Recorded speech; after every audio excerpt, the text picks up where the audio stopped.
साथियों जय हिंद। साथियों आज हम अपनी 10 के दम सीरीज में इतिहास के 10 बहुत दमदार क्वेश्चन लेकर उपस्थित हुए हैं।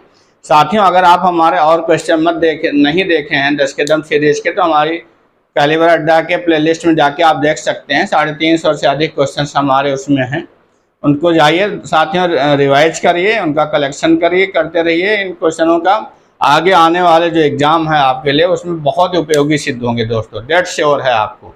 तो आप विश्वास करिए और इसको पढ़ते रहिए। आइए देखते हैं आज क्या क्वेश्चन हैं हमारे। इसके प्रथम साक्ष्य कहाँ से प्राप्त हुए?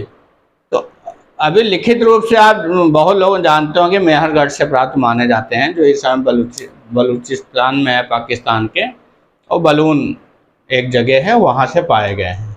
लेकिन अब बहुत से पाए साक्ष्य हमारे ऐसे साक्ष्य मिल रहे हैं कि 9000 ईसा पूर्व तक के भी खेती के साक्ष्य मिल रहे हैं, लेकिन अभी वो हमारे लिखित रूप में नहीं है।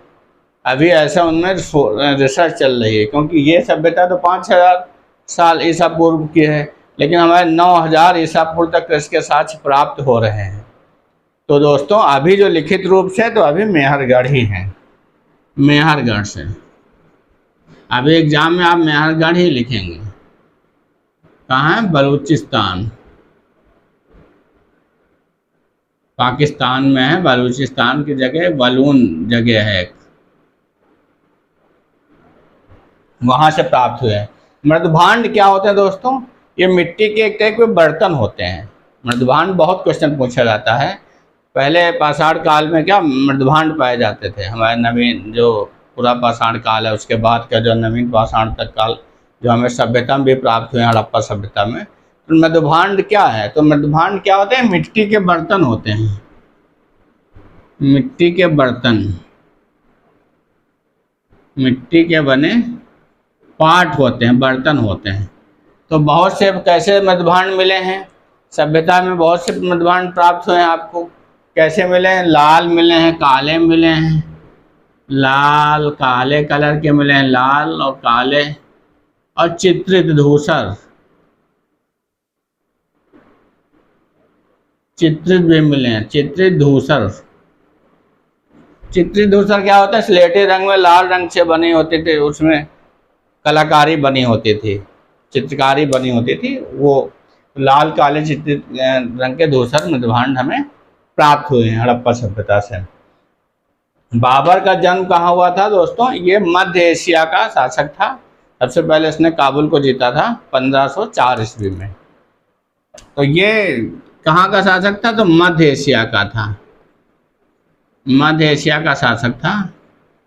और इस समय वर्तमान में उज्बेकिस्तान में पड़ती है जगह। वर्तमान में उज्बेकिस्तान उज्बेकिस्तान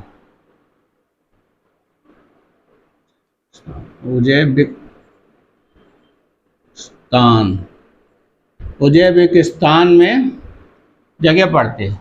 उज्बेकिस्तान आप कह सकते हैं, उज्बेकिस्तान,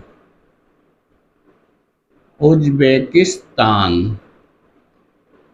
वर्तमान के उज्बेकिस्तान का रहने वाला था बाबर। बाबर ये चंगेज और तैमूर का वंशज था, इसलिए वो तो और आताताई थे, लेकिन ये उससे कम आताताई था। लेकिन ये वंशज उन्हीं का था, चंगेज और तैमूर का वंशज था ये बाबर। चंदेरी का युद्ध कब हुआ था? ये हुआ था 29 जनवरी 1528 में। किसके बीच हुआ था? बाबर और मेदिनी राय। मेदिनी राय क्या था? ये राजपूत शासक था। इसमें बाबर ने मेदिनी राय को हराया था, लेकिन मेदिनी राय बहुत ही वीरता के साथ लड़ा था। खतौली का युद्ध किनके मध्य हुआ था? खतौली का मध्य राणा सांगा। कहा जाता है कि मेदिनी राय को चंदेरी राणा सांगा ने ही दिया था। राणा सांगा और इब्राहिम लोदी के मध्य हुआ था।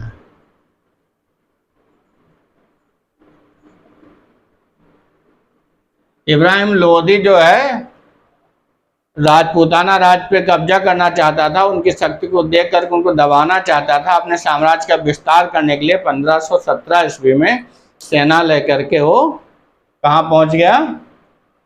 खतौली। खतौली इस समय वर्तमान में हमारा खतौली मुजफ्फरनगर जिले में स्थित है, उत्तर प्रदेश के, अपने उत्तर प्रदेश के मुजफ्फरनगर जिले में स्थित स्थान है। वहां पे गया था, वहां पे लड़ाई हुई, राणा सांगा ने इसको बुरी तरीके से पराजित कर दिया था। बुरी फिर लौट के आया था, फिर दूसरे युद्ध में भी इसको, दसौली का एक युद्ध होता था, उसमें भी इसको हराया था। तो राणा सांगा और इब्राहिम लोदी के मध्य 1517 में हुई थी लड़ाई। महाराजा कुंभा का शासन कहाँ था? कुंभा बहुत फेमस था, मेवाड़ में था।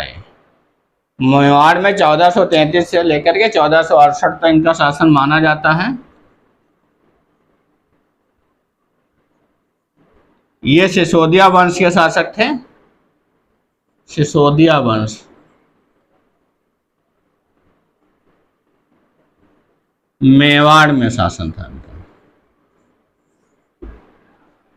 पेशवाई का अंत कब हुआ? तो बाजीराव द्वितीय, पेशवा बाजीराव द्वितीय के बाद पेशवाई का अंत हो गया। 3 जून 1818 में पेशवा बाजीराव द्वितीय के समर्पण से, के आत्मसमर्पण से पेशवाई का अंत हो गया। तात्या तोपे की मृत्यु कब हुई? तो इनकी मृत्यु मानी जाती है आपकी 1859 में हुई। 1859 में मानी जाती है इनकी। इनको फांसी दिया था अंग्रेजों ने। फांसी दिया था कहाँ पे? शिवपुरी स्थान है, ग्वालियर के पास एक है स्थान शिवपुरी।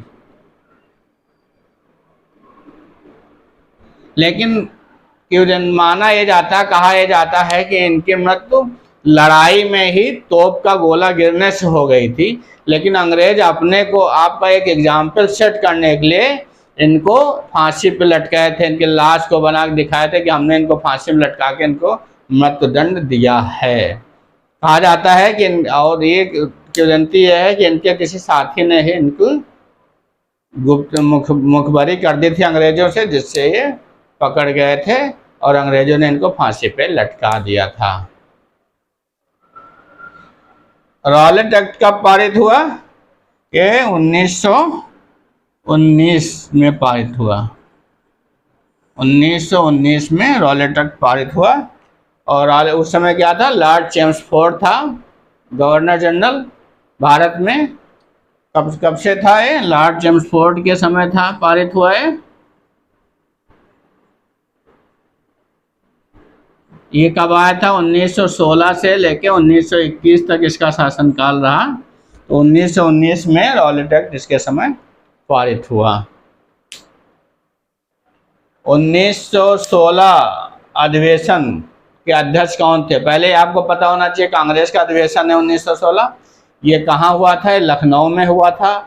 और लखनऊ में क्यों ये फेमस है? क्योंकि इसमें हिंदू मुस्लिम एकता के लिए फेमस है। इसमें हिंदू मुस्लिम लीग से समझौता हुआ था। हिंदू मुस्लिम एकता के लिए ये फेमस है अधिवेशन। और इसकी अध्यक्षता अंबिका चरण मजूमदार जी ने की थी। AC मजूमदार, अंबिका चरण मजूमदार ने इसकी अध्यक्षता की थी। और इसमें जिन्ना यहीं से फेमस हुए थे। जिन्ना का उभार, नेतृत्व यहीं से चला था। जिन्ना यहाँ से एक नेतृत्वकर्ता के रूप में फेमस हुए थे। हिंदू मुस्लिम एकता के लिए हमारा लखनऊ समझौता 1916 अधिवेशन फेमस है। इससे कई तरह के क्वेश्चन आते हैं कि कहाँ हुआ था हिंदू मुस्लिम समझौता? तो आपका लखनऊ अधिवेशन में हुआ। कहाँ हुआ था 1916 का अधिवेशन? लखनऊ में हुआ था। इसके अध्यक्ष कौन थे? अंबिका चरण मजूमदार थे। जिन्ना का उदय कौन से अधिवेशन से हुआ था? तो ये 1916 लखनऊ अधिवेशन से। तो दोस्तों ये रहे हमारे 10 बहुत ही इम्पॉर्टेंट क्वेश्चन। और ये आपके लिए बहुत इम्पॉर्टेंट है दोस्तों। ये आगे आने वाले एग्जाम में आपको मालूम होगा। इनका करेक्शन करते रहिए दोस्तों। और ये बहुत बेनिफिशियल साबित होंगे। आपको हर टाइप के क्वेश्चन मिलेंगे, हर जगह से मिलेंगे, हर टॉपिक से मिलेंगे।